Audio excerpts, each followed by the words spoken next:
warnings yet. If you can leave the city to save your life. And yet, people who run this city and this country do not appear to see it as an emergency. There is no all-party meeting, no emergency session of Parliament on air pollution. In fact, there is no time-bound action plan in place. The Parliament hasn't even found the time to discuss air that is choking the national capital. But what has moved fast? Well, that's definitely the new AQI standards, new definitions, as if Indian lungs function differently from the rest of the world. This is, by the way, on your screen right now, not fog, not winter haze. This is smog.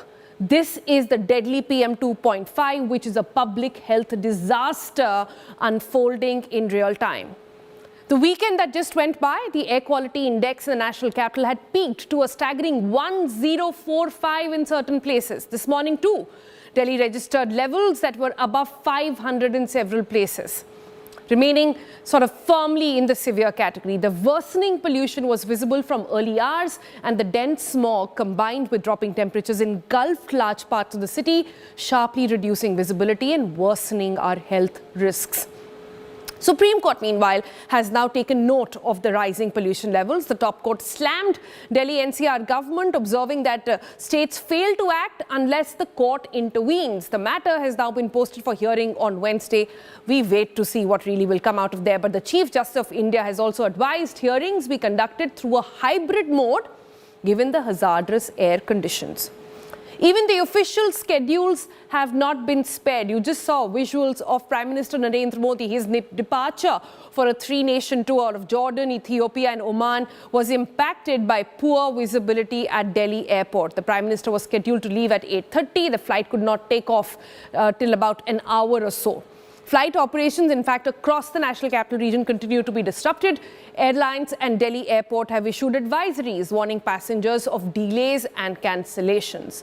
As of now, 68 flights have been cancelled. 5 diversions have been reported in Delhi airport. And, well, that's just for starters. We don't know how long the situation will actually continue. Children, the elderly and those with respiratory conditions have been advised to take special precautions and avoid outdoor exposure. The IMD, the Indian Meteorological Department, has issued another fog alert. There is a strong possibility of dense and very dense fog in parts of Uttar Pradesh, Madhya Pradesh during the morning hours of 16th and 17th. Dense fog is very likely in parts of Punjab, Haryana, Chandigarh, Delhi during the same period. In fact, similar conditions are expected in Himachal Pradesh. So, December said to be the best part and the best time of the year here in Delhi NCR, clearly turning out to be the most toxic. And make no mistake, what Delhi is battling today is not just an air emergency that has erupted. This has been in making for at least 2 decades. This is toxic air, this is policy paralysis, and this is a crisis that continues to deepen when accountability remains dangerously thin. So what's the way out really? Well, number one would perhaps be to acknowledge the problem and figure out a plan, but the government has refused to do so. The government in Parliament actually went out to say that no deaths took place because of air pollution. This when doctor after doctor and experts after expert, including the Lancet report, went out to say that 1.5 million people in India died because of air pollution. So what exactly is the truth? Why is the government saying zero? Well, to talk to us a little bit more about that, I'm very glad to have the Executive Director of Lancet Countdown, Dr. Marina Romanello, join us here this afternoon. In fact, from United Kingdom. Thank you so much, Dr. Marina, for giving us your time. My first question really is this. Your report went out too late, very simply, that 1.5 million people have lost their life directly because of air pollution. This when in India, forget a solution, the government on the floor of the Parliament, on the floor of the House, just last week said that 0 deaths can be linked to air pollution. What's the truth then? Well, thank you so much for having me. And first of all, my heart goes to everyone in India that is breathing this toxic air. I hope everyone manages to keep safe. As you just mentioned, our recent Lancet Countdown report, which I should say is the product of over 100 researchers that are experts in various fields of climate change and health, including air pollution, have concluded that poor air quality coming from human sources of air pollution in India has caused, and I'm going to correct the number you just said, has caused 1.7 million deaths from human-caused air pollution of all sources in India alone. The latest data that we have is for 2022. And I should say, we're doing this with big data from satellites, from sources of emissions, from big atmospheric models, because actual data being collected on the ground in India is so scarce, which means that the number could actually be worse, particularly when we're seeing these big sharp peaks in air pollution and these, as you said, off the chart levels of air pollution locally. And that obviously those associated links are very robust, have been epidemiologically shown to be occurring all around the world, including in India. So there is absolutely no doubt that poor air quality is linked to millions of deaths globally, deaths in India as well, and aside from death, a huge amount of disease and exacerbation of underlying health conditions, putting people's lives at risk. Well, what's shocking me right now is that you're saying that this could be an underrated number, an underestimated number. The actual figures could be much worse. But I'm trying to wrap my head around this, because while you say 1.5, 1.7 million, the government of India actually says 0. They're not stopping there. They are going out to say that air pollution levels, what WHO has is just an advisory. India needs to have its own AQI levels. What's your thought on that? Well, look, one problem with air pollution is, as we always say, it's a silent killer. And what is true, that this is perhaps what the government is leaning on, is that there's only, to my knowledge, one death certificate in the world that links a death to air pollution in the death certificate. That is little Ella in London. Other than that, it's a risk factor, it's an environmental risk factor. And what people will be dying of in their death certificates is, for example, of a stroke, of an ischemic heart disease, is of cancer. But all of these diseases are linked to air pollution. And those deaths might not have occurred if it were not for the chronic and acute exposure to very high levels of toxic air pollutants. So while you won't see it in the death certificates, the underlying cause we know is there, is that environmental, as we say, risk factor for deaths. And the WHO thresholds are there to help countries protect their populations. There are thresholds that come from studies, from scientific studies, linking air pollution with deaths, with disease, and finding what is considered a relatively safer threshold. And I say safer because there's no safe level of air pollution. Air pollution accumulates in our body, causes chronic conditions like cancer, like cardiovascular disease, it's linked to diabetes, it's linked to neurological diseases, to cognitive diseases. So therefore, ideally, we won't have exposure to air pollution, but the lower the better. And that's why the WHO thresholds are there, to protect the populations. They're scientifically grounded, and they're the target that all countries should be aspiring to meet. Obviously, those targets are political targets, and India is decided to put a much higher threshold from what I hear. Unfortunately, that would mean that the diseases facing people, the level of damage caused by air pollution will be higher than it would have been otherwise if those international standards were respected. Right. Is there any other country, Dr. Marina, that has their own sort of separate AQI monitoring system, the one that India is proposing to have now? Well, I know that the WHO targets are targets that all WHO member states will be looking for and will be trying to work towards. It's also important to know that those targets are ambitious because that's what we need to protect people's health and people's lives. And in many countries, those targets are still being exceeded. It's a target that is there as a goal to protect the population. But the important thing here is to work towards that goal. As I said, many countries will not have met those standards either. But setting a target that is so much higher than what the WHO recommends talks about the aspiration to protect people's health and people's lives. And as I said, no level of air pollution is safe, let alone levels that are higher than the WHO's recommendations. Right. Dr. Marina, while we speak, we've been covering this issue non-stop here on India Today. Every day, perhaps for the past 1.5 months, we've discussed air pollution on the program. The coverage in the media has gone on for decades at length. But we have somehow not been able to find a solution. It is sort of in India, to give you a perspective, become just another inconvenience that you perhaps live with. That air is just bad, and it's like living with traffic. We'll just live with bad air. For those who are still not convinced, what do you say, especially to our parliamentarians, especially to our bodies who are supposed to sort of work on this? What do you have to tell them about the gravity of the situation we are in as of now? Yeah, look, poor air quality has affected many countries and continues to affect many countries. But the important thing is that our understanding of just how harmful poor air quality is to health has increased enormously over the past decade. We know now that it's one of the main causes of death and disease globally. And we know how diverse the impacts are, from acute impacts like respiratory infection, like exacerbation of asthma, to chronic effects like cancer, like obstructive pulmonary disease. And that understanding means that we cannot turn a blind eye. And what's perhaps most important here is that there's so much that we could do with immediate benefits to the air quality everywhere. To give you a sense of where this air pollution is coming from, about 750,000 of these deaths from air pollution in India come directly due to the burning of fossil fuels.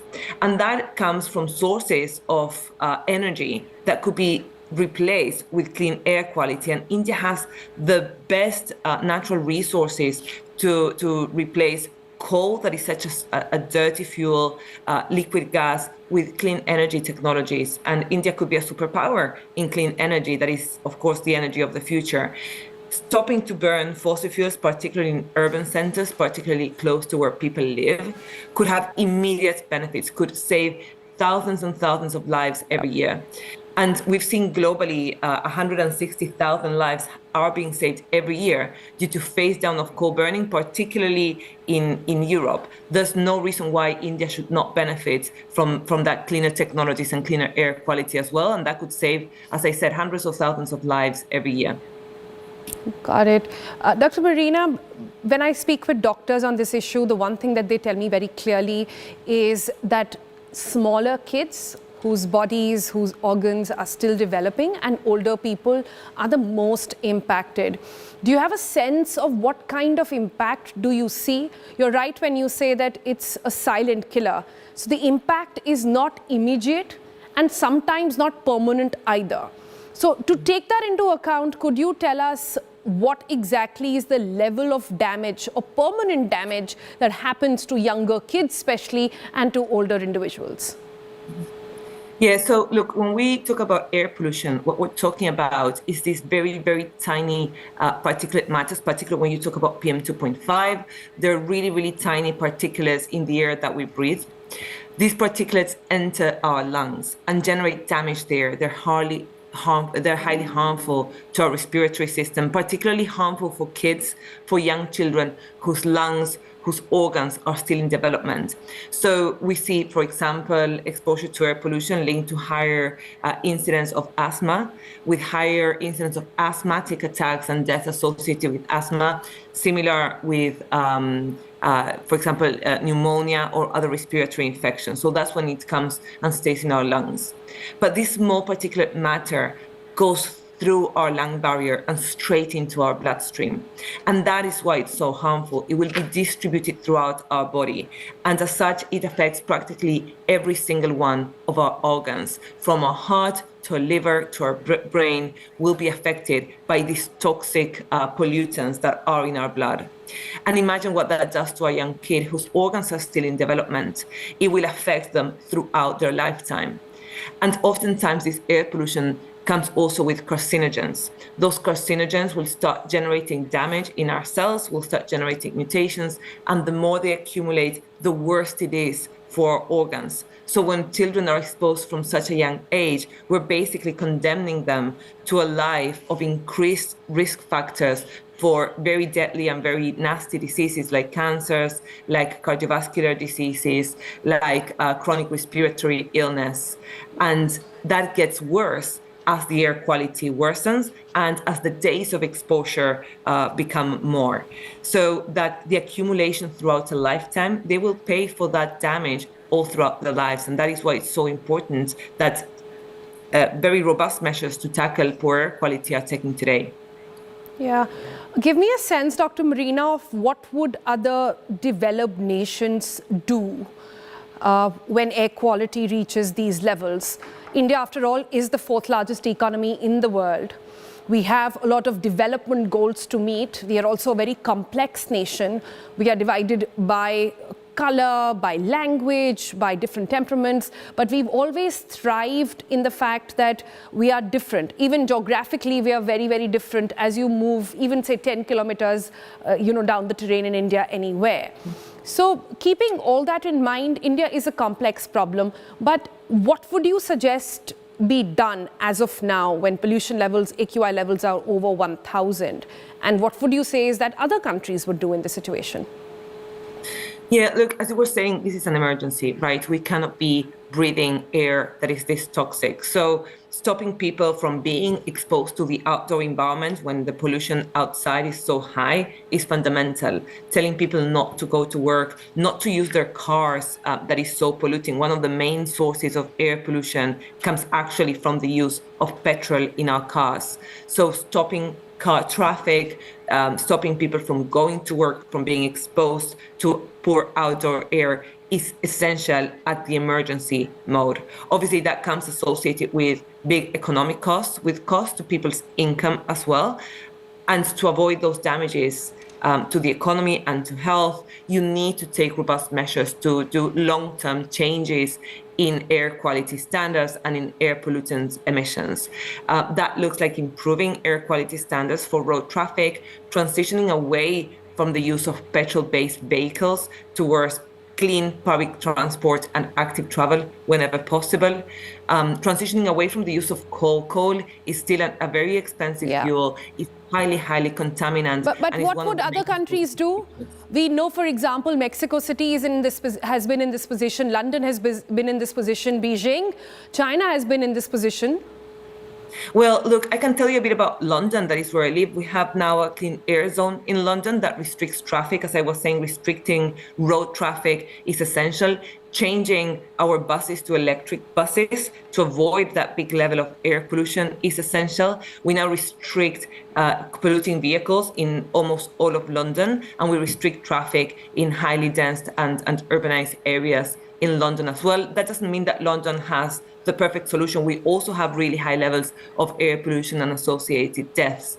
But there has been a lot of progress. We're, for example, banning in certain parts the use of biomass burners. This is wood fire ovens, because we know that burning wood is also highly pollutant, so we cannot afford it. We have to turn to cleaner energy sources, and transitioning away from fossil fuels towards clean energy is the most effective way of avoiding these deaths, and that's what many countries are doing. China is a great example of it as well.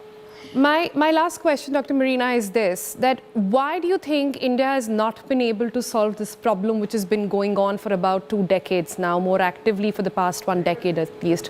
What do you think is holding us back? Look, I think it's very complex. You will probably know more about this than me, but India is highly dependent on coal, for example, for its energy grid. I know that coal is locally available. There's no need why it still should be. I think that's a political failure to transition towards cleaner energy, to cleaner technologies. The same with urban traffic. Highly polluting vehicles should not be allowed in the city center. And that comes down to political will and political incentives to clean air quality. I think sadly has not been taken as the priority it should have. As I said, it's not just about health, it also costs the economy enormously when you have to shut down a country or when people cannot go to work because they're sick due to a respiratory disease. We're seeing women cooking with dirty fuels inside their home, high levels of energy poverty. So I think this is a very complex situation that has a lot to do with development and with cleaner energy access and with tackling energy poverty. But I think India is now in a perfect position to tackle this issue. It's a country that is growing so fast, that has such a thriving economy and population as well, that there's no reason why it should be delayed any further. Very quickly, Dr. Marina, the government has rubbished the numbers from Lancet. They've gone ahead to say that no deaths took place at all. What is your response to that? Well, as I said, the death certificate we're probably not saying, but these numbers are undeniable, are robust. There's numbers from other researchers that are even higher than our estimates, which I say we try to be conservative, to be always on the safe side of what we're saying, because we know it has political implications. But there's absolutely no doubt, no epidemiologist, no medic will tell you that air pollution does not cause health issues and death. So these numbers are robust. We do need more action, and I hope that the Indian government will also start monitoring air pollution to be able to give evidence-based and very robust responses to the local population.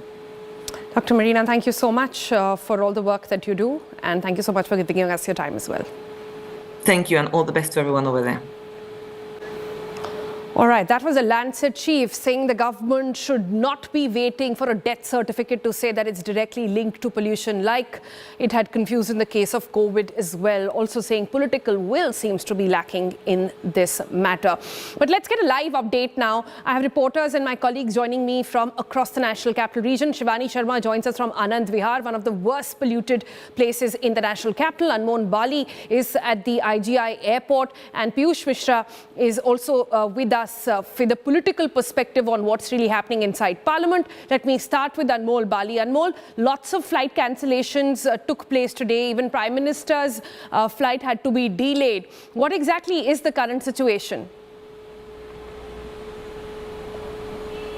Sonal, as you know, due to smoke, many flights have been cancelled, delayed and diverted. Currently, I am here at the IGI airport, and today, due to the smoke, it was seen that more than 60 flights have been cancelled. Around 250 flights have been delayed and diverted to other airports due to the smoke. And currently, I'll show you the visuals. Currently, the condition of visibility is improving, but yeah, Cat 3 has been implemented by the airport authority. They have also issued a statement to the passenger that if you are coming for your journey, read about your schedule, read about your flight, and then you start your journey towards the airport. So this is the current condition at the IGI airport, and according to forecast also after 10 we could also again see that a thick layer of smoke will engulf the national capital, which could impact the airport operations as well as rail operations around national capital. Right, so that's at the airport. Flights and trains both impacted over there. Shivani Sharma is here with us. Shivani, I see you at a foot over bridge over there to give us a glimpse of the visibility being absolutely poor. But give us an understanding of what are people on the road saying. Through the weekend, we've had so many people fall sick. There are doctors who are saying that now their emergencies are being flooded with people who are coming with chest congestion, younger kids as well. What's your understanding? Sonal, I'll keep giving you the pictures because, you know, pictures speak louder than words. We know that we are in National Capital Region, and Anand Vihar, that happens to be one of the most busiest bus station, the junction where 2,000 buses operate each day, not only the DTC, the interstate buses. And after the GRAB4 implementations, there are guidelines that the old diesel buses should not operate. But we do not visibly see any cut down in the numbers. The traffic is as usual on the road. There is the visible smog, the pollutants that are making the air poisonous here. And you know, when we talk about Anand Vihar, Sonal, this is the place which happens to be one of the most polluted areas of National Capital. The air quality index here ranges from 250 to 749. So you can imagine the kind of poisonous air the people out here are breathing in. This is the slow poison that everyone in Delhi is forced to take in, to inhale. And why this GRAB4 was implemented so late, this has to be answered. We see one or two sprinkler vehicles out here, but how much difference can these vehicles make is a big question. Another very important thing is that there are enforcement issues too. When Grab 4 is implemented, there are strict directions that the schools, especially for the younger children, should be operated in hybrid mode. But there have been complaints that a number of schools in this area, they have not declared holiday for these children. So who is at fault? When we ask questions, they say that they did not receive the messages on time, and there are enforcement issues in the national capital as well. So you see, people who are here, they are the travelers who are in transit mostly. They are going from one state to another. There are buses lined up out here. They are forced to go because they cannot stop their lives. But there has to be some strong implementation, especially when it comes to the Grab 4 measures. The number of buses you can see out here, the visible pollutants in this air, which is quite unusually high at this moment too, because in the morning it is maximum due to the temperatures, then through the day it settles down, but right now it's still visible. So you can imagine the kind of pollutant layer which is there in Anand Vihar area, which happens to be one of the most polluted air, when it comes to air pollution, one of the most polluted areas in Delhi. But people are out, they are going, they are not, they cannot stop their lives. That's but very importantly, I think, Shivani, the most important point that you've mentioned right now has been that of implementation of Grab 4. And I think that's something that we really need to question the government on. Why is it that Grab 4 was implemented late and now the enforcement is barely there? You see traffic as usual, at least in the morning that I saw while coming to office, and now even behind you, it seems absolutely usual. There's nothing, we don't see cut down in that 50% that we, used to see in early years. So that's something to, look out for. All right, that was a very important point there that Shivani raised, and let me take that with our guests forward now. Joining me now is Dr. Sanjeev Bagai. He is the chairman at Nephron Clinics. Also with us is Chandra Bhushan, CEO, International Forum for Environment, Sustainability and Technology, iForest as it's called. Dr. Bagai, the first question really is to you. I don't know about your weekend, but the weekend that just went by got so many people sick. So many people run to the hospital, and what I am hearing at least is that the numbers, when they crossed 1,000, that's when you immediately saw an impact of emergency rooms. You immediately saw patients sort of trickling in. What was your experience? Good evening. I think this is a healthcare emergency in the national capital. There is no question about it. We have framed our rules of putting the Grab measures in different grades to suit our convenience. Then the international AQI, which is recommended by WHO, is 15 and below. India has accepted 50. Okay, that's fine. But according to me, health hazards kick in anything more than 100 to 200. If you're going to wait for 400 to 500 to kick in and then bring in the measures, it's too little too late. Let me explain this in layman terms. This AQI is a reflection of various components of the air pollution, which is mainly PM 2.5, PM5, but not to forget micro nanoparticles of plastic, hydrofluorocarbons, volatile organic compounds, toxic gases like methane and so on, including ozone. These are filtered down in ultrafine particles. They break through your lung barrier and enter the bloodstream and go to every body organ. There is almost an 80 to 100% increase in lung cancers, brain cancers, kidney cancers, liver cancers, and so on in the last 10 years to 15 years. We've seen acute respiratory problems, including bronchitis, pneumonias. Children are more affected, especially because they breathe twice as fast as adults. That means they take in twice the volume of the pollutants. Apart from that, we must understand that 20% underestimation of the AQI is an accepted norm because the PM 2.5 aggregate as larger particles is called as an aggregating factor. So the real, if it is 500, the real is more than 650. Also, the heavy metals are never being spoken about. The heavy metals, what they do is they catalyze the micro nanoparticles of plastic, make them into super ions, and these damage the body even more. So we need to look at this in a more holistic manner. I have recommended this for a very long time as a simple tax-paying citizen, that we need a separate ministry of clean air. This is our fundamental right. If we want to reach the dream of being Viksit Bharat and a really strong nation by 2047 or earlier, we cannot achieve this if we are an unhealthy nation. Make no mistake about it, this is damaging the pregnancies, damaging the fetus, congenital birth defects, including absent limbs, cleft palate, congenital hearts, absent kidneys. It damages your DNA. That means your next generation is going to be born with more amount of chromosomal defects. This is all published data. There is some whispering in some corridors that all this is not correlated with the Indian study. So just in 60 seconds, let me pan it out. I'm sorry for my cough. This is a gift from the air. That there is more than 7,000 articles which have been published internationally, out of which more than 250 are only India-based. Lancet July 24, Lancet Jan 21, Lancet December 22, Lancet December 22, Lancet July 22, BMJ, British Medical Journal, in November 23, New England Journal of Medicine, 11/22.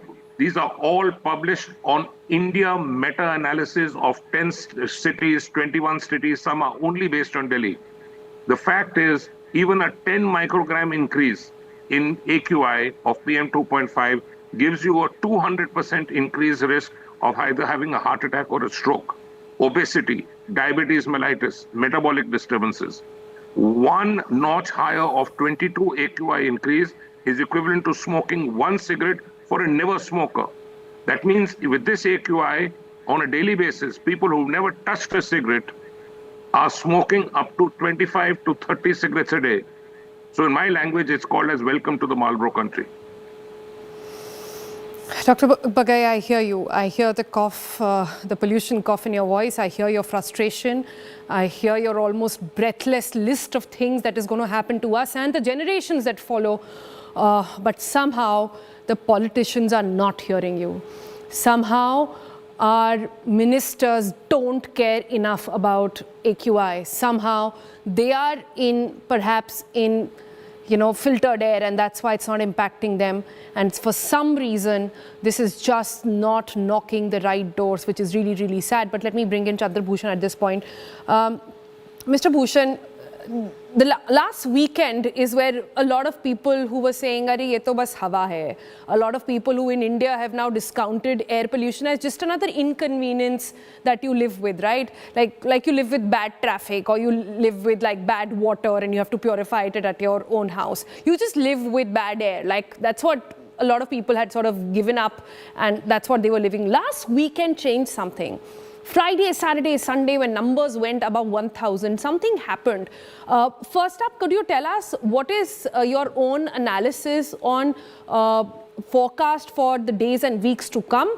Remember, the days and weeks to come are going to be filled with Christmas parties and New Year end parties. There'll be catch-ups, there'll be weddings and receptions, there'll be a lot of gathering and also a lot of traffic on the road. So we are right now in one of the worst meteorological conditions that you can think about. The wind speed is very low. You have inversion. You have high moisture, therefore you have fog.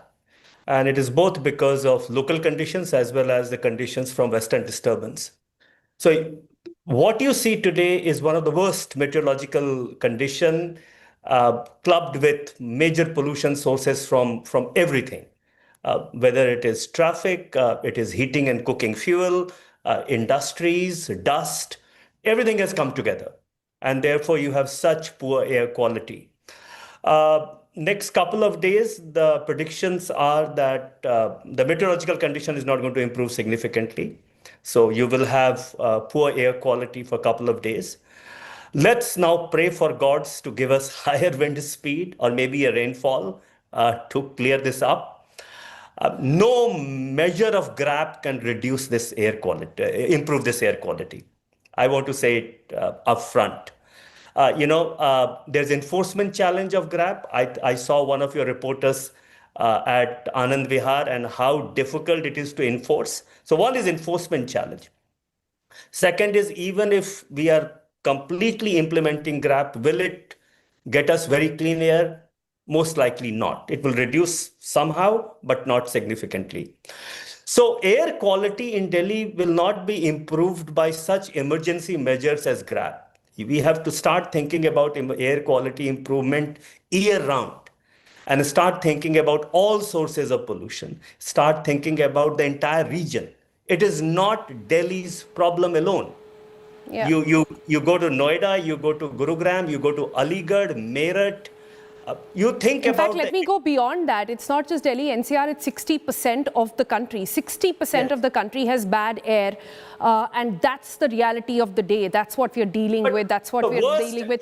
I really wish I had more time, Mr. Chandrabhushan, but I promise I will not leave this issue. I promise we will come back to you and we will pick up different layers of this entire air pollution fiasco, emergency, that we've been talking about. But I'm really sorry, that's all the time we have at the moment. Quick wrap, and we will see you again tomorrow. Bye-bye.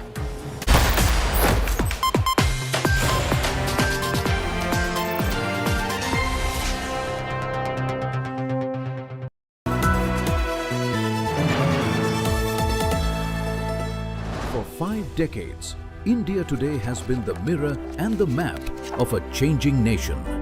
Chronicled India's upheavals, triumphs and transformations. This December, on its 50th anniversary, India Today brings you a special collector's edition that revisits the defining moments that shaped modern India. 5 decades, one story. The remaking of India. On stands this December.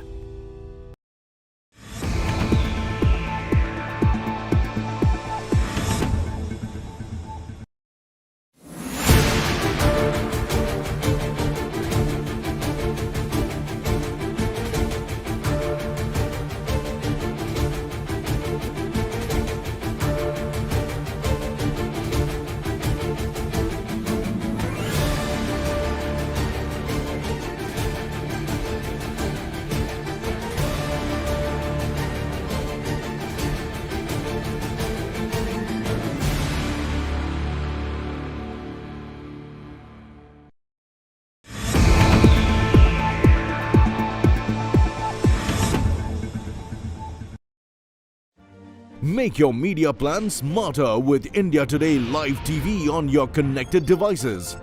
Amplify your brand with 100 million smart internet viewers. To advertise, mail us at sales@aajtak.com. Make your media plan smarter with India Today Live TV on your connected devices. Amplify your brand with 100 million smart internet viewers. To advertise, mail us at sales@aajtak.com.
आप सोचिए कितने office हैं, कितनी stationery है, कितनी उसके elements हैं जिसमें खर्चा होता है। तो इसका फायदा क्या है, इसलिए किया जा रहा है। महात्मा गांधी जी का नाम क्यों हटा रहे हैं? महात्मा गांधी जी तो इस देश के सबसे बड़े नेता इतिहास में, दुनिया में, विश्व में माने जाते हैं। तो उनका नाम हटाने के लिए मुझे समझ में ही नहीं आ रहा कि मकसद क्या है, इनकी मंशा क्या है। सदन चल नहीं रहा है, फालतू में हम डिस्कशन भी कर रहे हैं तो पता नहीं कैसी कैसी चीजों पे कर रहे हैं, जो असली समस्याएं हैं उन पे कर नहीं रहे हैं। समय व्यर्थ होते जा रहा है, पैसे व्यर्थ होते जा रहे हैं, देश की संपत्ति जो इस सदन को चलाने के लिए है। कुछ ना हम डिस्कस कर रहे हैं, ये खुद डिस्टर्ब कर रहे हैं, समझ में नहीं आ रहा। मनरेगा का जो नाम है वो बदल दिया गया है, इसको लेकर के कांग्रेस पार्टी लगातार जो है हंगामा कर रही है। देखिए, हंगामा नहीं कर रहे हैं। क्या भारत देश बगैर महात्मा गांधी के सोचा जा सकता है? क्या अपने राष्ट्रपिता का नाम हटा देना कहीं से भी उचित, जायज और हिंदू संस्कार के मुताबिक, सनातन के मुताबिक? पर इस सरकार को चलाने वाली भाजपा पार्टी को गांधी के नाम से नफरत, गांधी के काम से नफरत, और ये पूजा करते हैं गुटसे का। इनका बस चलता महात्मा गांधी का नाम हटा के गोडसे मनरेगा कर देते। मैं इनकी आलोचना इस बात के लिए करता हूं कि राष्ट्रपिता का अपमान जो इन्होंने किया है वो असहनीय है।